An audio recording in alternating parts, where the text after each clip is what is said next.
Rangers have just made their 6th signing of the summer, and it could be lucky number 7 by the end of today, as they're linked with yet another player coming through the door at Ibrox. Welcome back, guys, to Fog Football for another edition of the Transfer Spfl roundup. And Rangers, they are wasting no time. They took their time, don't get me wrong, getting into July, but since then they've been picking up the pace, and they're almost averaging a signing per day in July, which is pretty crazy. But it is not all players coming in. There's expected to be a few players leaving Rangers, including multiple defenders, more specifically centre-backs. But first, let's talk about their new signing, their latest signing that they brought in from Sheffield Wednesday. Yes, yet again, another player from England, and it seems to be every player they're signing is coming from England, and it could be the Russell Martin connection. I'm sure he knows a lot of players down there. I'm sure he studied the English game. He's more familiar with that than he is with the Scottish game. He's more familiar than that than he is possibly, well, not possibly, but definitely more than leagues in Europe and stuff like that. So he's signing players, and he's signing from a country that he knows, so who's to say he's wrong in doing that? Yeah, Rangers' track record with players from England haven't been great, but who knows, maybe Russell Martin will get it right. But his 6th signing of the season is Sheffield Wednesday attacker DJEIDI, and the winger has now came in, and he is closing in on a switch to Ibrox. Everything is agreed,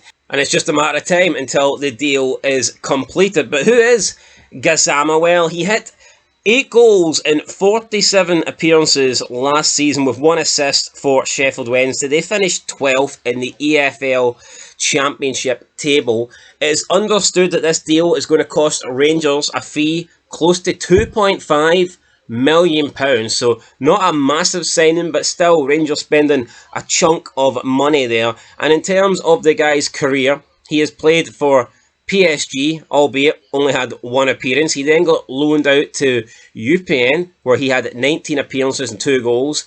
And then he spent 2 seasons at Sheffield Wednesday, where he scored 12 goals in 84 appearances for the club. He's also been capped twice by the French under-20 side. So, yeah, another player coming in from England. In time will tell how these players got on. But another player coming in from England is NASSER, and he has agreed to join Rangers on loan. The Wolves centre-back has agreed to make the move north on a season-long loan, as Ibrox boss Russell Martin has stepped up his busy recruitment drive. And when made official, this will be Rangers' 7th signing of the season. But who is NSIAR DJIGA? Well, he joined Wolves last season from Red Star Belgrade in a £10 million move. So he is 22 years old. He is from Burkina Faso. But a £10 million move, and already Wolves are looking to loan him out. He only made 6 appearances for the Premier League outfit,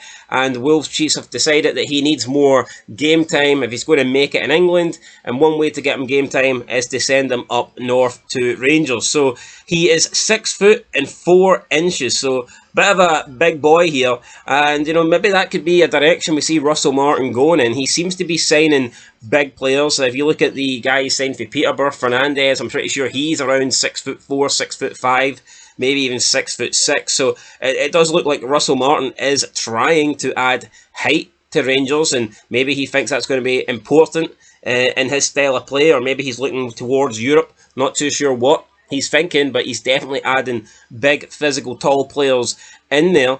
But yeah, DJIGA, then he made 17 appearances for Red Star Belgrade. He got 2 goals in his time, so maybe he's capable of coming up and winning a few headers from corners. Like I said, he only made 6 appearances for Wolves last season when he joined them, but he's been capped for Burkina Faso. He's made 8 appearances for his country, scoring 1 goal in there as well. But look, this guy came in to Wolves for £10 million, so he can't be a bad player. I mean, surely not. Just based on that alone, the guy must be decent. But we're going to have to wait and see. But it's another player coming in, another money. Not costing money, but they're bringing in a loan player that costs Wolves £10 million. So you'd like to think you're getting somebody decent for that kind of cash.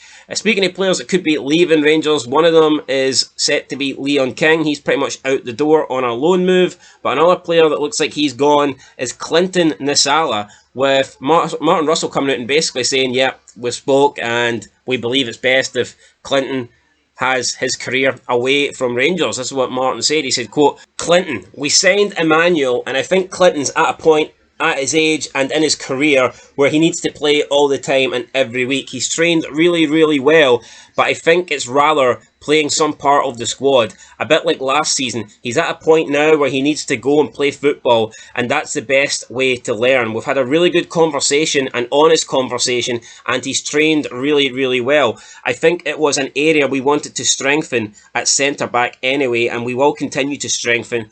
So, to let Clinton know the situation really early is probably the best for him to find the best opportunity to play football," end of quote, which basically sounds like Martin saying we've let him know that he's not really going to be part of the squad this season, and that the quicker he can get out and find a club, the better for him. So that appears to be maybe the end of Clinton Nsala's Rangers career. Or, I mean, he is young. It could be a loan move, of course, Russell Martin's talking about. And I think that would be more likely. Is there potential with Clinton Nsala? Definitely. But I think that either a loan move or a permanent move doesn't really matter. But if he stays at Rangers this season, I just don't really see him getting any game time at all. And another guy who won't get any game time at Rangers is Leon King. The 21-year-old is set to go out on loan. He's set to join English League One side Wycombe Wanderers. So, Wycombe Wanderers taking Leon King, leaving Rangers. Still 21, still can improve, still got a lot of years ahead of him, but it does look like Rangers are trying to strengthen a lot in that centre-back position, and it could be they're just trying to move out players that they don't think are either ready yet, or players that they don't think will ever be ready. So, yeah, Leon King, he's going to be one of the next guys then to leave Rangers. Looks like on a loan deal, but who knows, could potentially turn into a permanent thing. And in all the news, PSV Eindhoven head coach Peter Bosz has discussed the possibility of Luc de Jong, his striker, joining Rangers, but hopes to keep the 34-year-old international Dutch striker. And also Lille president Oliver Letang admits that the French club are interested in Rangers striker Hamza Igamani, but says they are yet to commit a bid for the Moroccan international. So maybe they don't like the value that they've seen get chucked around. They've seen maybe Hamza being valued at around 15 million. Maybe they're not willing to pay that amount. Who knows? We'll have to wait and see. But other than that, very quiet day. Not a lot happening. Rangers making moves. Players coming in. Players leaving. But the other clubs in Scotland not really doing much. And Stephen Welsh, we'll just leave it with Stephen Welsh. It looks like he's having to go and get surgery on his shoulder after it popped out during Celtic's win against Cork City in the Cork Cup. Brendan Rodgers came out and said the following, quote, "He's done his shoulder again. It's the fourth time it's popped out. You know, when it keeps coming out like that, there's the possibility of an operation. So he has to have a wee think about that. By the time the physios got on, it had popped back in, but the pain was too sore, so we took him off," end of quote. So, yeah, I mean, it looks like Stephen Welsh could be getting surgery. But you know what? With Inamura coming in, maybe Celtic aren't really requiring Stephen Welsh to be available as of right now. He's at best, he's fourth in the pecking order. He could be down to fifth right now. It's probably best that Stephen Welsh gets that surgery now, and then he'll be back quicker. And you know, he might only miss a few games or whatnot, rather than him put it off, and then maybe he has to get the surgery done during the season, and Celtic could be at a period where they have potentially a couple of injuries, and then they could really need Stephen Welsh. So I think it's better that he gets the surgery done now, and then hopefully get back in time for the season beginning, or even if he misses a couple of weeks, you know, get him back in the squad, and then he is available if Celtic do get injuries with the other centre-backs. But anyway, guys, that's it for your transfer recap there, your transfer roundup. Rangers doing all the moves, players coming in, players leaving Ibrox. Exciting time, and yeah, we're not long until the season starts now, so looking forward to it. Till next time, peace.